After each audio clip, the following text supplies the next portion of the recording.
I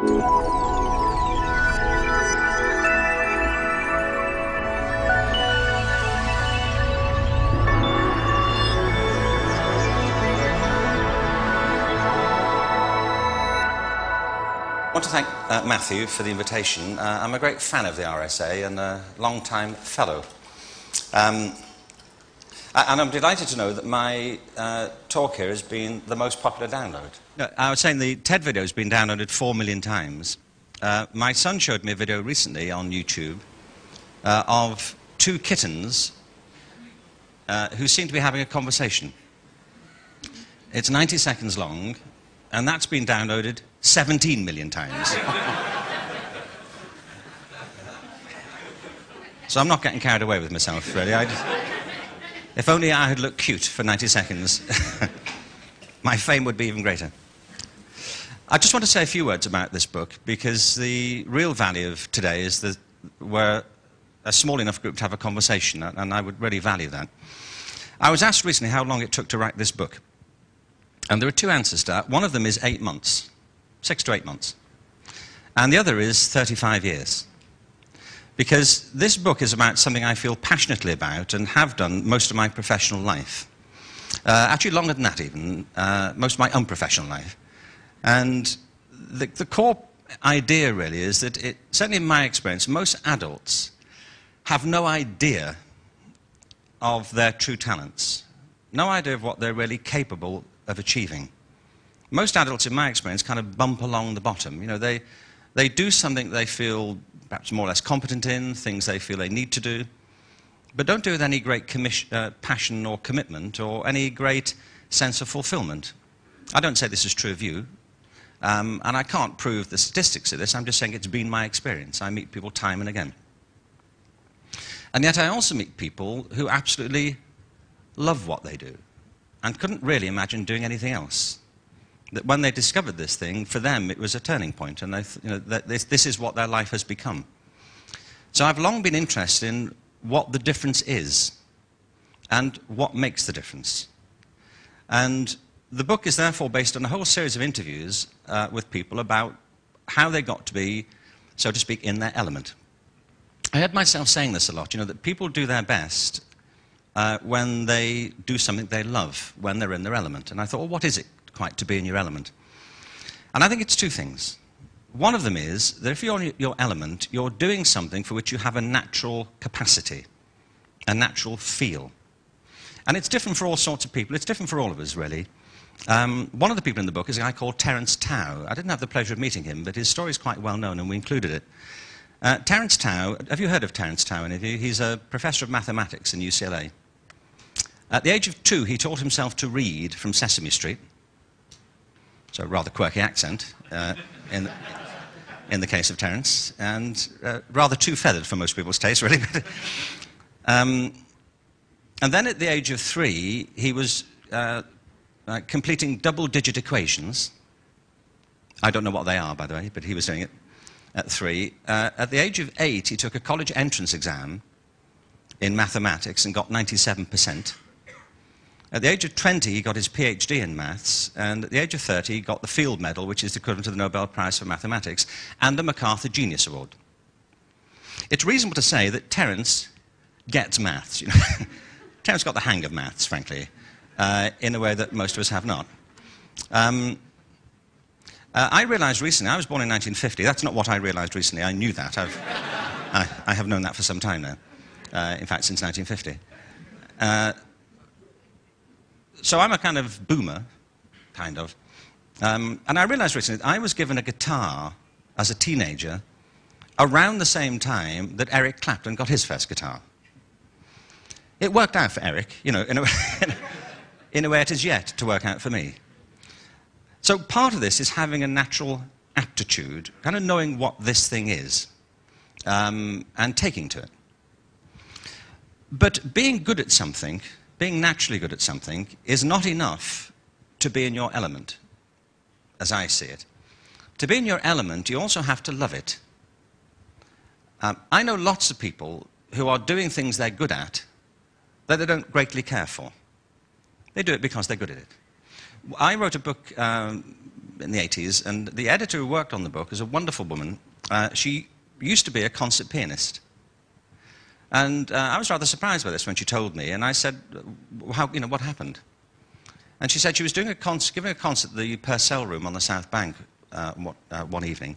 And at the end of it, the conductor took her for dinner and said, "You were great this evening." She said, "Thank you." He said, "But you didn't enjoy it, did you?" And she said, "How do you mean?" He said, "Well, you didn't enjoy it." She said, "What?" He said, "Well, playing. You didn't seem to enjoy it." She said, "Well, no, not really." And he said, "Well, do you enjoy playing?" She said, "No, not really." He said, "Well, why do you do it?" She said, "Well, because I'm good at it, I suppose." And he said, being good at something is not a good enough reason to do it. And she realized that what had happened was she'd spent her entire life meeting other people's expectations. That she'd shown a precocious talent as a pianist. She went to a specialist music school. Then she went to the Royal College of Music, and then she did a Doctor of Music degree, and then she did and then she progressed to the concert platform. And she said nobody had ever really stopped to ask her, and she'd never stopped to ask herself why she was doing it, except that she was good at it. She just could.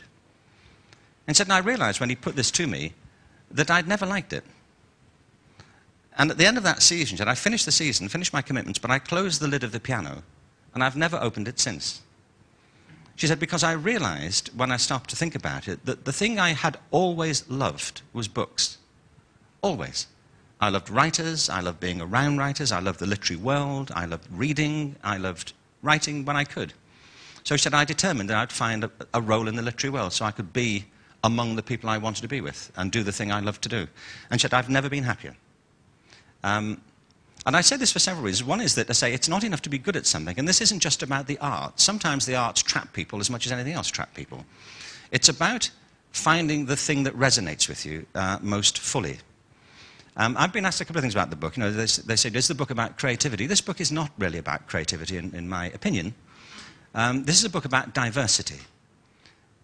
It's about the extraordinary multiplicity of human talent, most of which, in my experience, is lost.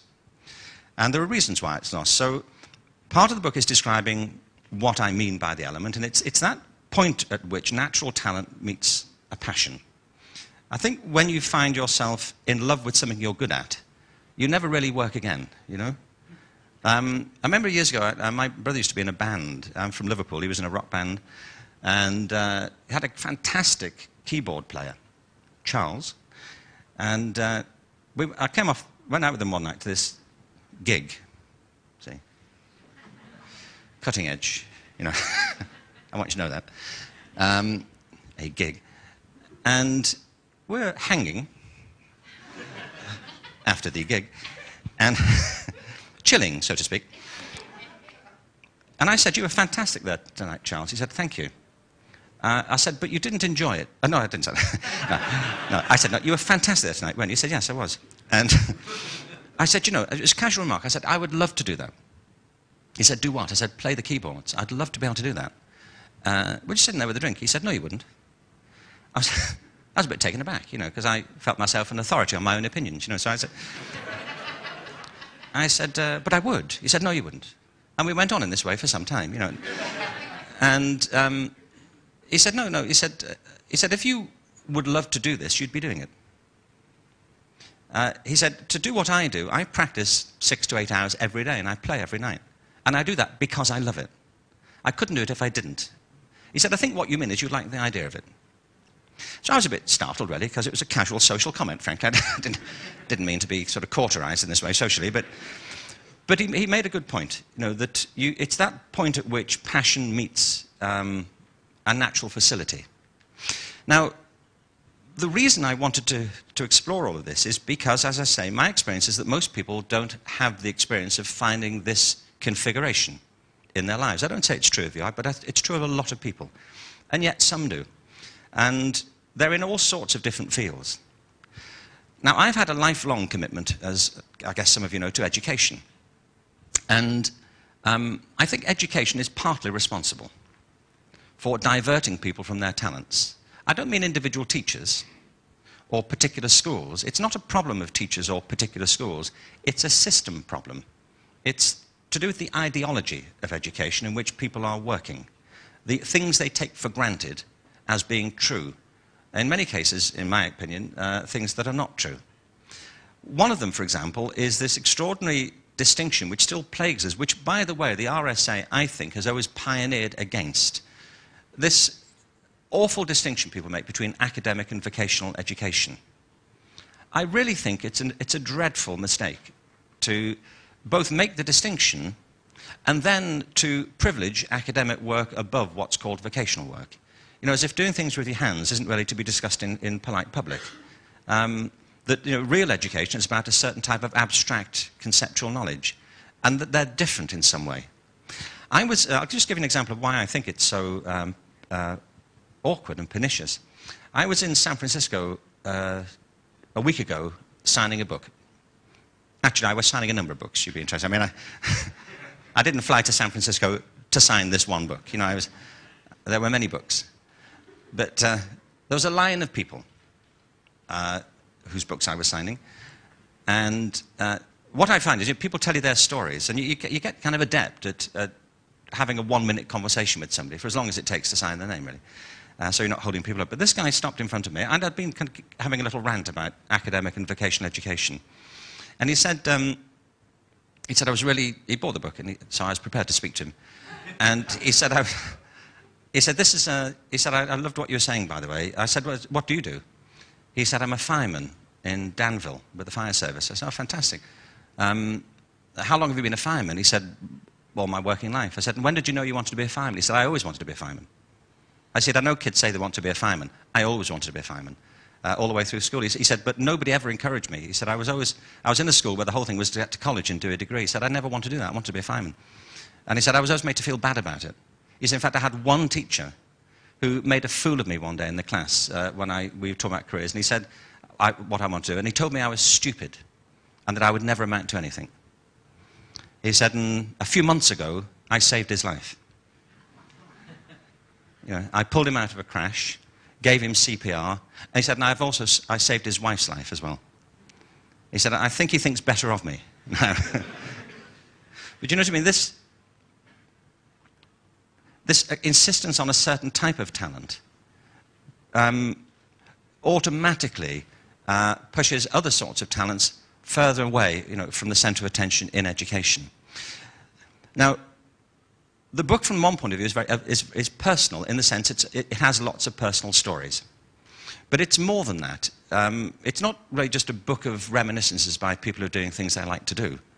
There are three arguments that run through it, which I think are also central to what happens at the RSA. And they're these. The first is that what I'm trying to articulate in the book, I believe, is essential to human fulfillment. That finding a purpose in the work we do or the way that we spend our time, which resonates deeply with who we think we are, is an essential part of knowing who we are. That in a way, if you don't know what you can do, you don't really know what you might be. So it's about that, and people are in the book from all kinds of different fields. One of the people in the book is a guy called Bart Conner. Have you ever heard of Bart Conner? Bart Conner is a fantastic guy. I met him in Oklahoma a few years ago. Bart found that when he was 6, he could walk on his hands as easily as he could walk on his feet. We don't know how he found this out. I think he just fell over, but he could do it. And he said it wasn't much use to anybody, you know, but it was a source of social celebration. And then he found he could walk up and down stairs on his hands as well. You know, again, not a great deal of use, you know, but socially, you know, engaging. He said, you know, whenever the party's at the house, you know, and the conversation lulled, you know, his dad would say, Bart, just do the hands thing there, would you, man? You just do the stairs.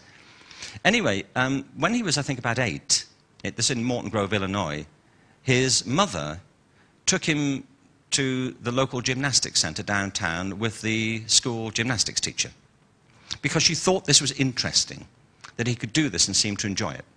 So they took him to the big gymnastics center. And he said he walked into this gymnastics center, to this gymnasium, and he said, it took my breath away. You know, there were ropes, vaulting courses, wall bars, trampolines. He said, to me, it was a combination of Disneyland and Santa's Grotto. He said it was intoxicating. Now, you see, here again, I do not have this feeling when I walk into a gymnasium. I do not find it intoxicating. I want to get intoxicated, if I go into a gymnasium. But he found it intoxicating, and he started going regularly. 10 years later, he walked onto the mat at the Montreal Olympics, representing America in the male gymnastics squad. He became the most decorated male gymnast in American history. He now lives in Norman, Oklahoma. He's married to Nadia Comaneci. Do you recall the Perfect 10? They have this extraordinary gymnastics school, and he and Nadia are leading figures in the world's Special Olympics movement.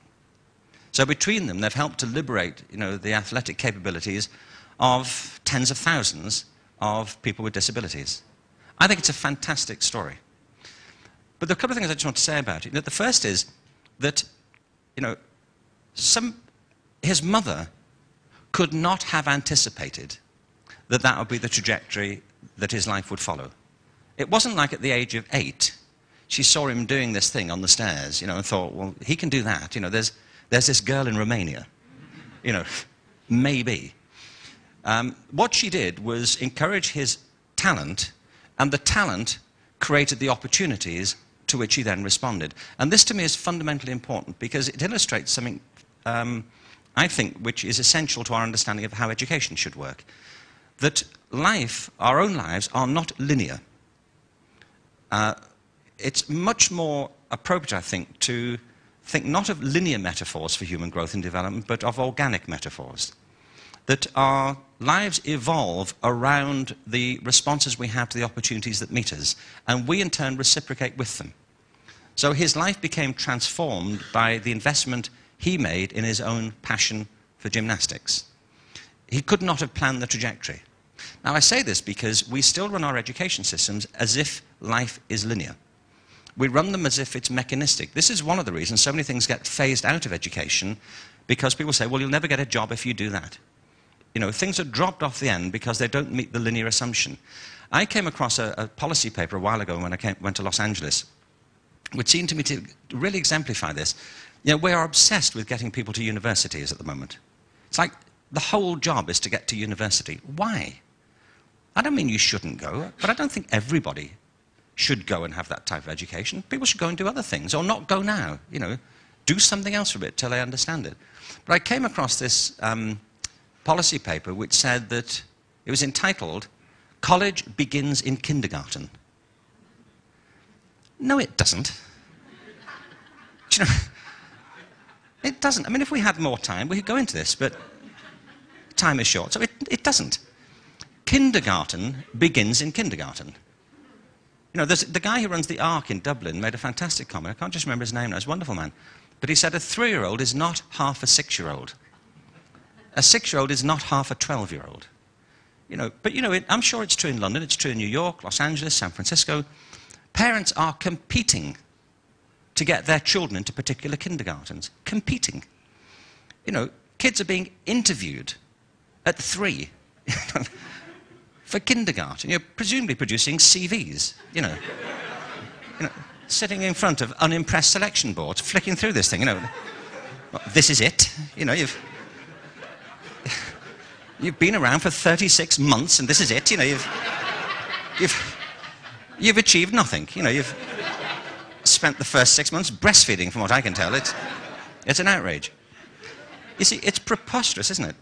And yet the whole system of education is planned as if it's a linear process whose outcomes you can foretell. You simply cannot. And on this basis, many people along the way are being detached from their natural interests, in the interests of this faulted model of progress. So, one, it's important for personal fulfillment. The second major argument here is that I think it's essential for the health of our communities. That if you have people aggregated in large numbers who feel disaffected, dislocated from a sense of purpose, with no social investment, either in themselves or the communities of which they're part, well, we know the price that we pay for this. I made an analogy, I think, the last time I was here at the RSA, because I believe it strongly, between the crisis in the world's natural resources, which I believe is real and severe, and the crisis which I think this book is about, which is the crisis in the world's human resources. And I think the origins are the same. They lie in industrialism and in a particular intellectual preoccupation. And the analogy is even stronger than that, because the current status quo serves the interests of massive commercial interests in just the same way as the oil-based economy met the needs of massive commercial interests. I know it's not so true in the UK, but in America there's an alleged outbreak of ADHD, attention deficit disorder. This is, I think, a false epidemic. I don't mean to say there's no such thing, but according to the figures in America, in the mid-80s, 500,000 kids were diagnosed with ADHD, and it's now nearly 8 million. Well, this is a bonanza for the drug companies and the pharmaceutical companies. Testing is a multi-billion-dollar industry, often conducted in the hands of people who know very little about education, just to keep the system running. So I think the analogy is exact. And I think I said last time, in America, for example, in California, I think the price we pay is enormous. Next year, 2010, in America, total spending on the state prison system will overtake spending on higher education. Does that make any kind of sense? I don't know what the figures are here, but it's a ludicrous conception of human capacity, isn't it? I just don't think there are that many bad people, I mean, there are bad people, but not so many. There are people in bad circumstances who make bad judgments, but not that many naturally bad people. I mean, there aren't that many psychopaths, I don't think, Actually, you don't need that many psychopaths, truthfully. I mean, one goes a long way, I find, don't you, really? If you meet 2 psychopaths in the same day, that's a bad day, really, isn't it? I'm saying, dear diary, what a day. So I think it's essential for the health of our communities. It, to me, speaks to a broader conception of human resources. And the final way in which I think the analogy holds is this, that human talent, human ability, like the world's natural resources, is often buried deep. It's not just lying around on the surface. You have to go looking for it. And that's true of many of the people in this book. Something happened which enabled them to develop this particular talent. They met somebody, or there was a confluence of circumstances, or there was a mentor, somebody who spotted something, or they came across it. It's not just obvious where your talent might be. And that's why I think so many people don't know what their talents are, because they've never actually come upon them yet. And the final point is, I think this is a hard-headed economic argument. That, as we look into the future and can't predict even 2 weeks out, what the economies may look like, what jobs people will do, how the economies may evolve, what sort of economic progress we'll make. Investing in the old model seems to me to be absolutely absurd. The old model is predicated on a particular view of intelligence and talent, and I think for the future we need to evolve systems of education and of organizational planning and of community development, which are based on a model of diversity rather than of conformity. And that's, in the end, what this book is about. It's to try and promote a broader view of the diversity of human talent in all of its many forms. So the first 2 bits of that, it's about ability and it's about aptitude. It's also about attitude. I have a chapter in the book called Do You Feel Lucky? Because a lot of the people in the book say that they owe their success to luck. But actually, luck is a bit of a get-out, I think. Random things happen to all of us. That's really not the point. It's not what happens to you, I think, that makes the difference in your life. It's what you make of what happens, how you meet these circumstances and what you do about it. And it's about opportunity. There aren't that many pearl divers in the Sahara, truthfully, and not much bronco riding in the Antarctic. It's about cultural circumstances. Things prevent this happening, quite severe things happening. I have a chapter called What Will They Think? One of the things, I think of these as circles of constraint. One of the things that stops us doing what we might want to do is our own self-censorship. A fear that we'll fall flat on our face, that, well, me, I'm not even entitled to it. A second, I think, is other people's attitudes, friends and family, often well-intentioned. I tell the story in the book of Paulo Coelho. I didn't meet him either, but that's 2 of the people I mentioned who I didn't actually get to meet for the book, but the rest I did. But Paulo Coelho, the writer of The Alchemist, one of the world's top-selling authors now, wanted to be a writer from when he was a kid. And his parents heavily disapproved of this, and when he got to be a teenager and persisted in this idea, and when he approached university age, he wouldn't give up on the idea. They actually had him committed to a mental institution where he had 3 series of electroconvulsive therapy to try and get this idea out of his head. Anyway, he didn't get it out of his head, and he carried on to be Paulo Coelho, the person we know. Now, most of us don't have that. Most of us aren't actually plugged into the mains, to stop this happening. But there are all forms of tacit disapproval that prevent us moving forward. It can be the raised eyebrow of a friend, or a group culture. What, you, seriously? What, you would do that? Oh, well, okay. You know, it's that kind of... Or cultural constraints about the roles of women or other communities. So I'm not trying to say that this is easy, but I'm saying it's essential, and that there are things we can do, particularly in the systematic process that we put forward through education and organisation of communities, that can assist it. So the final thing I just want to say is, you know, I've had a lifetime of interest in education and human possibility. But in the end, what it seems to me essential to emphasize is that education is not a mechanistic process, and organizations are not mechanisms. You know, if you look at the management chart of most organizations, it looks like a wiring diagram. And it all kind of suggests that these are like mechanisms, and they're not. Human life and human communities are much more like organisms, in the sense that we flourish under certain conditions and we fade under certain conditions. And our success is always synergistic with our environment, as it is with a plant. You know, that a successful plant is successful throughout, not just in one part. And its success depends on the environment in which it lives and its enrichment of the environment. And I find this is true in the human field. I know schools across this country, organizations which are wonderfully healthy and vital, who enrich their environment and the people in it. The problem happens when we start to depersonalize education. And it continues to impress and depress me when successive governments don't get it. When they keep acting as if you can reform education by just tweaking the mixture and standardizing everything and getting back to basics. You know, I wish politicians who talked about getting back to basics understood what they were saying. You know, I think we should get back to basics, but there are some basics which go well beyond what they believe. One is that education is about personal growth. It is. Somebody once said to me the other day, you know, is this book, does this owe some of its ideas to the 1960s? I said, yes. And to the 18th century, and to the 1920s, and to the ancient Greeks, I hope. Some ideas are worth repeating. It is about human flourishing. But it's also about recognizing that education and our communities are part of cultures and they're not independent and insulated from them. So there has to be a cultural commitment. And it's also about economic development, and that has to be synergistic with all of the rest. But at the heart of it, the elemental bit of it, is a different conception of human possibility. And that's really what the book tries to be about as a basis for a different type of conversation. I came across, I'm sure you know this, I came across a great piece a while ago from Michelangelo. It's quite old, this isn't recent, he didn't just say this, you know, it's like this just in, you know, from Michelangelo. But he talked about the making of the statue, the David. And he said, you know, I did not make this sculpture, I didn't make the David, I revealed it. It was there already in the stone. I can't take credit for it, I revealed it. And he said it's an easy thing to do, because all you have to do is to remove the bits that aren't the David. And there it is. That's all you do as a sculptor, remove the bits that aren't the David. And I feel it's a good analogy for us. We should start removing the bits that aren't us, and allow the bits that are us to shine forward. He also said something very interesting. He said the problem for human beings is often not that we aim too high and fail, it's that we aim too low and succeed. And the book is an appeal to aim high and to give us some sense of what success might look like. And I think it comes to that final bit, that finding your passion does change everything. Thank you.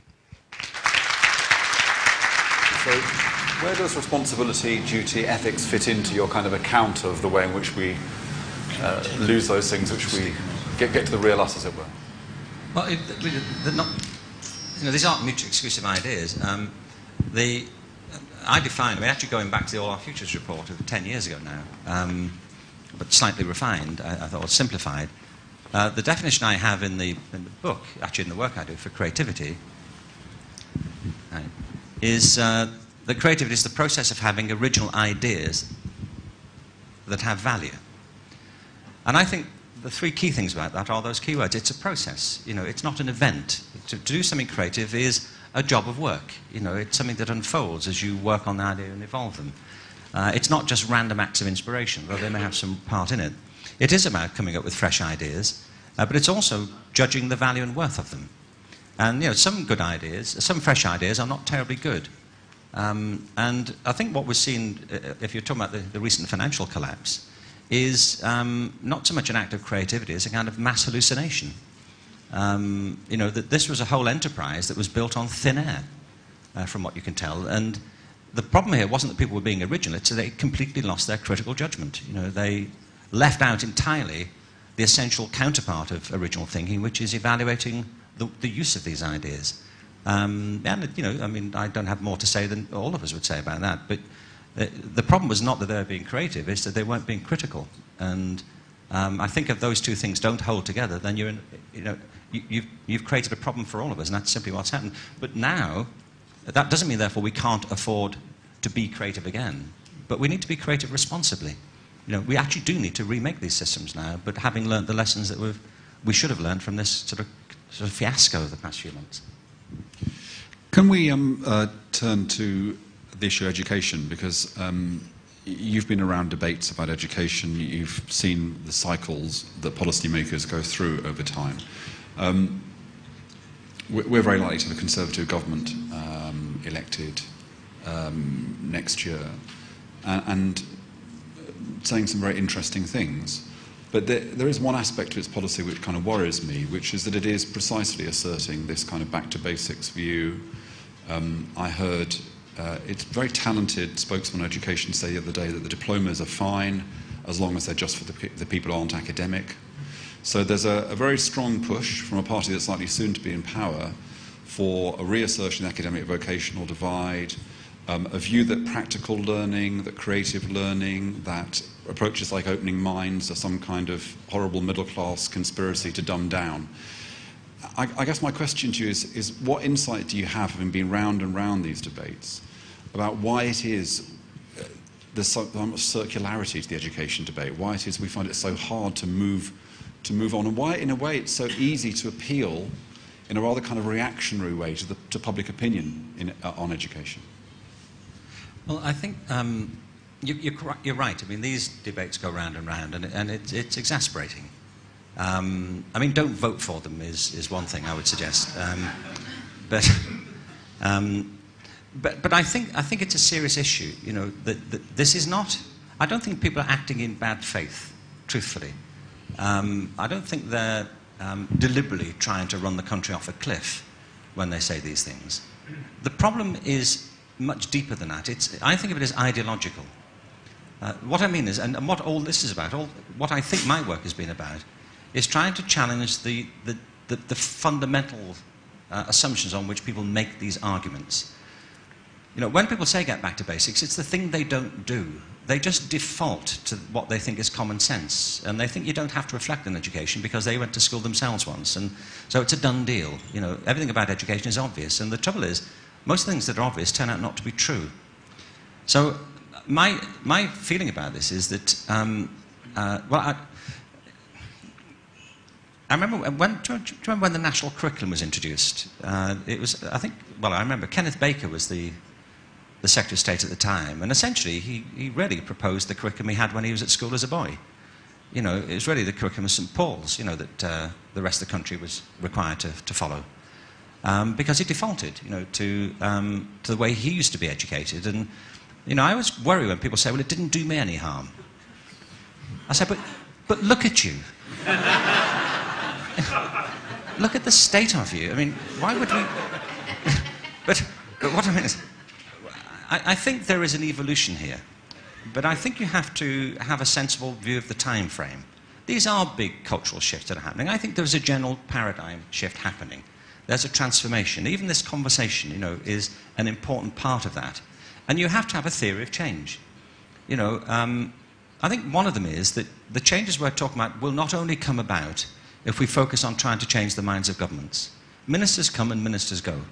They have all their own interests at stake. They want some quick wins. They want to impress the electorate and the Daily Mail. We know that. They're more interested in that on the whole than the health of the country's schools, for the most part, in my opinion. But so we have to work with governments, and we have to get them, I think, to think the right things and do the right things. But it's equally important that we work at the ground level, encourage people who are doing the work, and empower them and help them to believe that it's important that they do these things. You see, the thing I get exasperated about, as I think we all do, is if you're working in education, you're facing 40 kids, you know, in a high-crime area of a city, it doesn't help you to have these pronouncements coming, you know, from Westminster, from ex-public school people, saying, let's get back to basics. You know, it doesn't help. It shows, I think, an appalling misunderstanding of the realities of education. And what's so annoying is they think they're being hard-headed. You know, what if we know anything about education is that people are only transformed if they're engaged.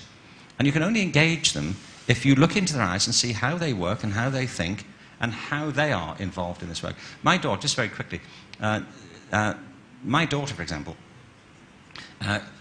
loved French until she got this other French teacher at school, this school in Los Angeles. And I went to, at the end of the year, I went along to chat to the teachers, and this French teacher said, you know, we're a bit worried about Kate's progress in French. There are 5 kids in this class, by the way. And I said, why is that? And she said, well, it's her attitude. I said, what do you mean her attitude? She said, well, she seems bored all the time. She seems bored all the time. I said, really? I said, do you have any theories about this? She said, how do you mean? I said, well, could it be boring? You know, just putting it out there, you know. And she said, well, you know, we do try to make it as interesting as possible, but she said, I think you have to accept that some aspects of learning a language are just boring. Well, you see, she shouldn't be teaching if she thinks that, you know, because nothing is inherently boring. I mean, I'm not aware of legions of French teenagers abandoning French because it's so tedious, you know, and moving to Copenhagen so they can speak Danish. I mean, that's... I said, no, I said, you are boring. You know, I mean, I've been with you for 5 minutes and I'm stultified, you know. So, I mean, getting back to basics includes recognizing that great education requires great teaching. It's not enough to know your discipline. A great teacher has to know how to engage people, and great teachers do. And what really I think most people find exasperating is when well-intentioned, if they are, politicians decide they're going to take control of a process they don't know, promote ideas they only half understand, and remove the one thing that improves education, which is the discretion and creativity of the people actually doing the work. And I think it's an historic battle, and I really encourage you to engage with it, because I think it's important that we don't let this drag on for another generation. I really do. Okay, I'm just going to reinforce that point and then open it up just to say that having been on both sides of this debate, you can see why it is so difficult to get the right kind of conversation. So, for example, the RSA has its Opening Minds curriculum, which is taught in over 200 schools, but it's a framework. It doesn't specify everything that you need to do. And so some schools do it in an incredibly ambitious way and in a really, really good way, and other schools do it in a much more modest way, and some schools don't do it very well at all. Yeah. Which means that those people who don't like Opening Minds can hunt around and find the schools that don't do it very well and say, look, Opening Minds doesn't work. And if you're sitting in Downing Street or a department or a Conservative central office, you think, oh, we can't possibly have that because it doesn't always work. But the point is, in order for it to be something which always worked, it wouldn't work. And I understand that now. I didn't understand it when I was in government. I want to apologise to you and to the world, but yes, I do understand it now. Do you feel better now? I do. I can't think of anyone better to confess to, Ken, than you. Okay. But I could say, but part of it is, I think, people who do occupy these positions, and they're important positions, is that they seem to confuse, you know, improving education with improving rail track, you know, or improving the drainage system. You know, that if we just standardise everything, it'll hum along sensibly forever. And the fundamental mistake is that education is a human system. It works on relationships and feelings and motivations and aspirations, and every school is different. Every classroom is different because they've got people in there. You know, the whole thing about raising reading scores and so on, it's important. Of course it's important, but it won't happen if kids aren't engaged in reading and being interested. I can't think there's a kid in the country who gets up in the morning thinking, how can I raise my school's reading standards? You know, I mean, what can I do to contribute? You know, they'll only do it if they're engaged, and that's the job of teaching.